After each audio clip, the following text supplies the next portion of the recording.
Capítulo XVI. Paseo en la llanura. Esta celdilla era, propiamente hablando, el arsenal y el vestuario del Nautilus. Una docena de aparatos de escafandras suspendidos en la pared esperaban a los paseantes. Ned Land, al verlos, manifestó una repugnancia invencible a ponerse aquellos trajes. Mi querido amigo Ned, le dije, los bosques de la isla Crespo son bosques submarinos. Bueno, dijo el ballenero, que perdía sus ilusiones y veía desvanecerse sus sueños de carne fresca. ¿Y vos, señor Aronnax, vais a atreveros a penetrar en esos trajes? Es necesario, señor Ned. Sois libre, señor, respondió el arponero encogiéndose de hombros. Por lo que a mí respecta, a menos que no se me obligue, no entraré ahí adentro. Nadie os ha de forzar, señor Ned, dijo el capitán Nemo. ¿Y Consejo? ¿Va a correr esos riesgos?, preguntó Ned. Yo sigo a mi señor a todas partes donde él vaya, respondió Consejo. Llamó entonces el capitán y se presentaron dos hombres de la tripulación para ayudarnos a vestir aquellos pesados trajes impermeables, hechos de caucho, sin costura y preparados de tal manera que pueden soportar considerables presiones. Se hubiera dicho que era una armadura, a la vez elástica y resistente. Aquellos vestidos formaban pantalón y chaqueta unido, terminando el pantalón con unas botas muy fuertes, guarnecidas de pesadas suelas de plomo. El tejido de la chaqueta estaba mantenido por laminillas de cobre que formaban en el pecho una coraza, defendiéndole contra la presión de las aguas y dejando que los pulmones funcionaran con libertad, terminando las mangas en forma de guantes que permitían todos los movimientos de la mano. Mucha distancia había, como se ve, de estas escafandras perfeccionadas a los trajes informes, como corazas de corcho sobre blusas, cofres, etc., que fueron inventados y preconizados en el siglo XVIII. El capitán Nemo, uno de sus compañeros, especie de Hércules que debía tener una fuerza prodigiosa, Consejo y yo nos encajamos perfectamente a aquellos trajes de escafandra. Ya no se trataba más que de encerrar nuestra cabeza en la esfera metálica, pero antes de proceder a esta operación pedí permiso al capitán para examinar las escopetas que nos estaban destinadas. Uno de los hombres del Nautilus me presentó una escopeta sencilla, cuya culata, de planchas de acero y hueca en el interior, era bastante grande, servía de receptáculo al aire comprimido que salía por una válvula, regida por una palanqueta al tubo de metal. Una cajita de proyectiles, vaciada también en el espesor de la culata, encerraba unas 20 balas eléctricas, que por medio de un resorte se colocaban automáticamente en el cañón de la escopeta. Hecho un disparo, todo quedaba preparado para otro. Capitán Nemo, le dije, esta arma es perfecta y se maneja fácilmente. Estoy deseando ensayarla, y lo que importa es saber cómo llegaremos al fondo del mar. En este momento, señor profesor, el Nautilus se halla a 10 metros de agua y vamos a partir. ¿Pero cómo saldremos? Ahora lo veréis. El capitán Nemo introdujo su cabeza en el casquete esférico. Consejo y yo hicimos otro tanto, después de haber oído al canadiense que se despedía de nosotros diciendo irónicamente: ¡Buena caza! En lo alto de nuestro traje, a la parte del cuello, había una especie de collar de cobre, agujereado, al cual se atornillaba el casco de metal. 3 agujeros, protegidos por espesos cristales, permitían ver en todas direcciones, volviendo la cabeza en el interior de aquella esfera. Así que estuvo situada en su puesto, los aparatos Rouquayrol, colocados en nuestra espalda, comenzaron a funcionar, y por mi parte puedo asegurar que respiraba perfectamente. La lámpara Ruhmkorff, suspendida a mi cintura y la escopeta en la mano, estaba dispuesto a la marcha, pero aprisionado en aquel pesado traje y clavado al piso por aquellas suelas de plomo, soy franco, me hubiera sido imposible dar un paso. El caso estaba previsto, y conocí desde luego que me empujaban a un cuartillo contiguo al vestuario. Mis compañeros, remolcados también, igualmente me seguían, y oí una puerta provista de obturadores que se cerraba tras de nosotros, quedando en la más completa oscuridad. Algunos minutos después llegó a mis oídos un silbido muy vivo y sentí cierta impresión de frío que subía desde los pies al pecho. Evidentemente, desde el interior del buque se había dado entrada al agua exterior, que llenó muy pronto el cuarto en que nos encontrábamos. Otra puerta, abierta al costado del Nautilus, se abrió entonces, y pudimos divisar alguna cosa. Un instante después hollaban nuestros pies el fondo del mar. ¿Y cómo podría yo ahora trazar las impresiones que me ha dejado aquel paseo bajo las aguas? Las palabras son impotentes para expresar de una manera comprensible tales maravillas. Cuando el pincel mismo no podría dar idea exacta de los efectos particulares y propios del elemento líquido, ¿cómo habría la pluma de reproducirlos? El capitán Nemo iba delante, siguiéndonos a alguna distancia su compañero. Consejo y yo íbamos uno al lado del otro, como si hubiéramos podido cambiar alguna palabra al través de nuestras caperuzas metálicas. Nada me parecía ya pesado, ni mi ropa, ni mi calzado, ni mi receptáculo de aire, ni aquella gruesa esfera en medio de la cual mi cabeza bailaba cual dentro de su cáscara la almendra. Todos esos objetos sumergidos en el agua perdían una parte de su peso igual del líquido desalojado, y me iba muy bien con esta ley física, descubierta por Arquímedes. Ya no era yo una masa inerte, teniendo por el contrario una libertad de movimientos relativamente grande. Me asombró por su intensidad la luz solar, cuyos rayos, rasgando fácilmente aquella masa líquida y disipando sus colores, iluminaban el fondo hasta 30 pies por debajo de la superficie del océano. A una distancia de 100 metros, los objetos se distinguían claramente. Más allá, los fondos se matizaban con delicadas gradaciones azúreas, que en lontananza se desvanecían en medio de una vaga oscuridad. Aquella agua que me rodeaba se asemejaba ciertamente a una especie de aire más denso que la atmósfera terrestre, pero casi tan diáfano como ella. Encima de mí divisábase la tranquila superficie del mar.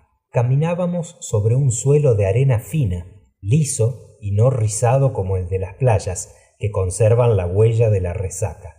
Aquella alfombra resplandeciente reflejaba los rayos del sol con sorprendente potencia, produciendo una reverberación de que todas las moléculas líquidas se hallaban penetradas. ¿Podrían ser creídas mis palabras al asegurar que en aquella profundidad de 30 pies se veía tan claro como al aire libre?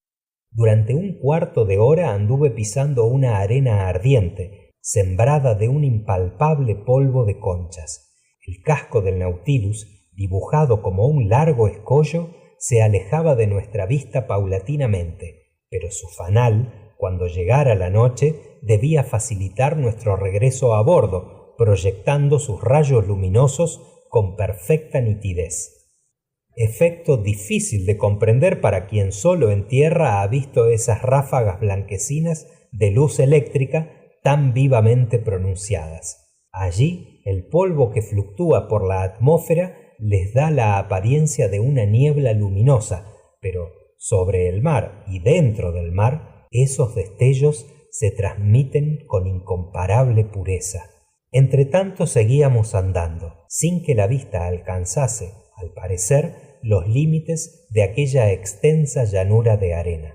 Yo apartaba con la mano las masas líquidas que, abiertas a mi paso, se cerraban tras de mí, y la huella de mis plantas quedaba borrada por la presión del agua. Muy luego comenzó mi vista a distinguir algunas formas de objetos que se iban dibujando en lontananza, hasta que reconocí los primeros contornos de magníficas peñas, tapizadas con las mejores muestras de zoófitos, sorprendiéndome ante todo un efecto que especialmente se produce en aquellos parajes. Eran las 10 de la mañana. Los rayos solares herían la superficie de las aguas bajo un ángulo bastante oblicuo, y al contacto de su luz, descompuesta por la refracción, como a través de un prisma, flores, peñas, plantas, conchas, pólipos, se matizaban en sus bordes con los 7 colores del arco iris. Aquel tejido de teñidos reflejos y de variados tonos de luz era una maravilla, una fiesta de los ojos, un verdadero caleidoscopio de verde, de amarillo, de anaranjado, de morado, de añil, de azul, en fin, toda la paleta de un fogoso pintor. Cuánto sentía no poder transmitir a Consejo las vivas sensaciones que me subían al cerebro y rivalizar con él en exclamaciones de admiración. Y cuán penoso me era también no poder comunicar mis ideas por medio de signos convenidos como lo hacían Nemo y su compañero. Por eso, y a falta de otra cosa mejor, hablaba conmigo mismo y gritaba dentro del capacete de latón que rodeaba mi cabeza, gastando quizá en vanas palabras más aire de lo que convenía. Ante espectáculo tan espléndido, Consejo se había quedado parado como yo, siendo indudable que aquel digno mozo se entretenía en clasificar, como de costumbre, los zoófitos y moluscos que se le ofrecían a la vista. Las crisis variadas, las cornularias que viven en aislamiento, las aglomeraciones de oculinas vírgenes, designadas antiguamente con el nombre de coral blanco, las fungias erizadas en forma de hongos, las anémonas, adherentes por su disco muscular, figuraban un cuadro de flores sembrado de pórpitas adornadas con su gorguera de tentáculos azulados, de estrellas de mar, imitando constelaciones sobre la arena, y de asterofítonos verrugosos, finos encajes bordados por la mano de las náyades, y cuyos festones se mecían bajo las blandas ondulaciones provocadas por nuestros pasos. Experimentaba yo un profundo pesar al aplastar bajo mis plantas los brillantes ejemplares de moluscos que cubrían el suelo a millares, las pechinas concéntricas, los martillos, las donáceas, verdaderas conchas saltadoras, los trocos, los cascos rojos, los estrombos de ala de ángel, las asfisias y otros muchos productos del inagotable océano. Pero era necesario andar, y seguíamos adelante, mientras que por encima de nosotros nadaban tropeles de fisalias, dejando que sus azulados tentáculos flotasen a la rastra. También bogaban medusas, cuyo parasol opalino o de color rosa bajo, festoneado con un listón azúreo, nos abrigaba de los rayos solares, y pelagias panópiras, que en la oscuridad hubieran derramado por nuestro camino brillos fosforescentes. Todas estas maravillas contemplé en el espacio de un cuarto de milla, sin pararme casi nada, y siguiendo al capitán Nemo, que me hacía señas para que anduviese. Muy luego la naturaleza del suelo se modificó. A la llanura de arena sucedió una capa de cieno viscoso, que los americanos llaman ooze, compuesto únicamente de conchas silíceas y calcáreas. Recorrimos después una pradera de algas, plantas pelagianas que las aguas no habían arrancado todavía y cuya vegetación era muy frondosa.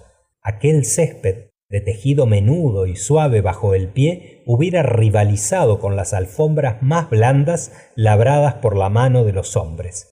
Y al mismo tiempo que el verdor se desplegaba por donde pisábamos, no nos abandonaba tampoco por encima de nosotros. Cruzábase en la superficie de las aguas un ligero dosel de plantas marinas, clasificadas en esa exuberante familia de las algas, de la cual se conocen más de 2000 especies. Yo veía ondular largas cintas de fucos, globulosos unos, tubulados otros, laurencias, cladóstefas de delicada hoja, rodímenos palmeados semejantes a abanicos de cactus. Observé que las plantas verdes se mantenían más cerca de la superficie del mar, mientras que las encarnadas ocupaban una profundidad media, dejando que las hidrófitas negras o pardas formasen los jardines y cuadros de las capas más remotas del océano. Esas algas son ciertamente un prodigio de la creación, una de las maravillas de la flora universal. Esta familia produce a la vez los más pequeños y los mayores vegetales del globo, pues así como se han contado 40.000 plantitas de esas en el espacio de 5 milímetros superficiales, así también se han recogido fucos cuya longitud pasaba de 500 metros. Como cosa de hora y media había transcurrido desde nuestra salida del Nautilus, y eran cerca de las 12, como lo indicaba la perpendicularidad de los rayos solares, que ya no se refractaban. La magia de los colores fue desapareciendo, y los matices de la esmeralda y del zafiro se borraron de nuestro firmamento. Los ruidos más insignificantes se transmitían con una velocidad a la cual no está acostumbrado el oído en tierra, y es porque mejor vehículo que el aire para el sonido es el agua, en el cual se propaga con cuádruple rapidez. En aquel momento el piso fue descendiendo con pronunciado declive, y la luz adquirió un matiz uniforme. Llegamos a una profundidad de 100 metros, bajo una presión de 10 atmósferas, que sin embargo no me molestaba, a causa de las buenas condiciones con que estaba construida mi escafandra. Solamente sentía cierta incomodidad en las articulaciones de los dedos, que tampoco tardó en desaparecer. En cuanto al cansancio que este paseo de 2 horas debía producir, bajo un ropaje a que no estaba acostumbrado, era nulo, porque mis movimientos, ayudados por el agua, se efectuaban con sorprendente facilidad. Llegado a esta profundidad de 350 pies, yo percibía aún los rayos solares, pero débilmente. A su brillo intenso había sucedido un crepúsculo rojizo, término medio entre el día y la noche. Veíamos, sin embargo, lo suficiente para guiarnos sin que fuera todavía necesario poner en actividad los aparatos de Ruhmkorff. Detúvose entonces el capitán Nemo, y aguardando que le hubiese alcanzado, me enseñó con el dedo algunas masas oscuras que se vislumbraban a cierta distancia entre la sombra. Me ocurrió que aquella sería la selva de la isla de Crespo, y no me equivoqué. Fin del capítulo 16.